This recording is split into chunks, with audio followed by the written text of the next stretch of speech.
You've been at this for a while now. Yeah.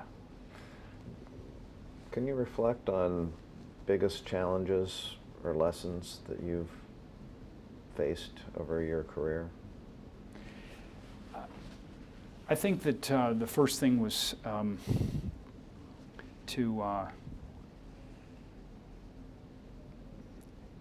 realize that, you know, even if I made a mistake, I'd rather act and correct than temporize.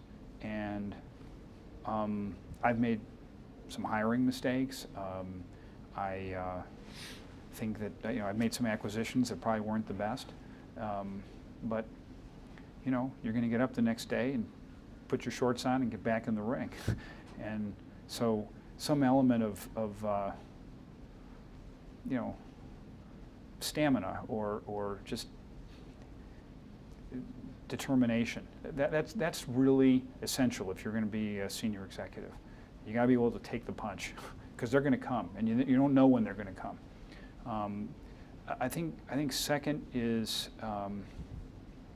I've really learned to be a much more global exec, and it's not just because I travel 90 or 100 days a year, it's because I'm thinking about that all the time.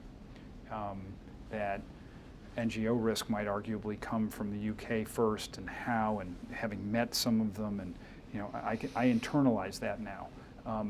I don't think I'm anywhere near as smart as I need to be about nationalism in China, for example, with US brands. But you have to constantly be improving yourself in this learning thing.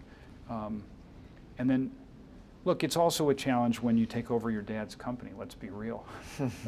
And I had several people who were longtime partners of his kind of thinking, you know, what did he do here? You know, naming this guy to run the firm. And I never was I never had that as sort of a chip on my shoulder. I just did what I did. But I think it's a special burden in a way to have the family name on the door, but it's a special advantage too, because, you know, if you're going to get yelled at, it's going to be by your dad, who ultimately has an interest in your succeeding, as opposed to some chairman who ultimately wants to stab you in the back and bring in one of his henchmen or something. So that's quite remarkable. The firm's still independent after all these years. Most of your competitors have long since been bought out by large media conglomerates of one sort or another. Yeah, it's quite a story, and I think when I consider that many in the industry a decade ago were basically saying, you know, that we were outmoded, and that you know, those that were with Omnicom or Interpublic were necessarily going to crush us because clients all wanted a solution that melded the firms, and we didn't see that. We saw, in fact, that it was going to constrain us much more, and that there was a lot further to go.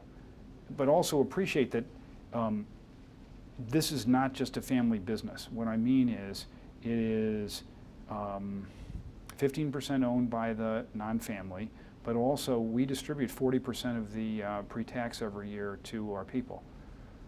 And the business model goal for us, for the family, is to make an 8 or 9% return. It's not some huge money machine.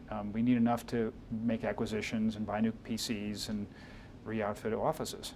So we've built the enterprise with no debt, and we have been, I think, prudently aggressive in buying up firms, hiring senior people, and we make people feel as if they're entrepreneurs, and they are. If they have good ideas, then bring them. You know, you want to start a business.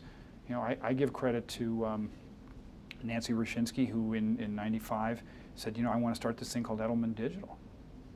It's 15 years ago we did this. We were the first firm to have a website. And we were the first firm to really appreciate the potential of the web in crisis with Adwala. This is '97. So, you know, but this is a bottom-up phenomenon. It wasn't just, oh, we have to do this. It's not so centrally controlled. And it's not run on the basis of the numbers either, Roger. It's not, you know, if you don't make 20% margin, you're toast. You don't make 20% margin, do better next year. You know, by the way, we don't want 20% margins. We want 12, because that way you serve clients better. And it's a little old-fashioned, but actually it's better, because ultimately, you know, clients pay for advice. They're not really interested in your multiple on Wall Street. So it's better to be private.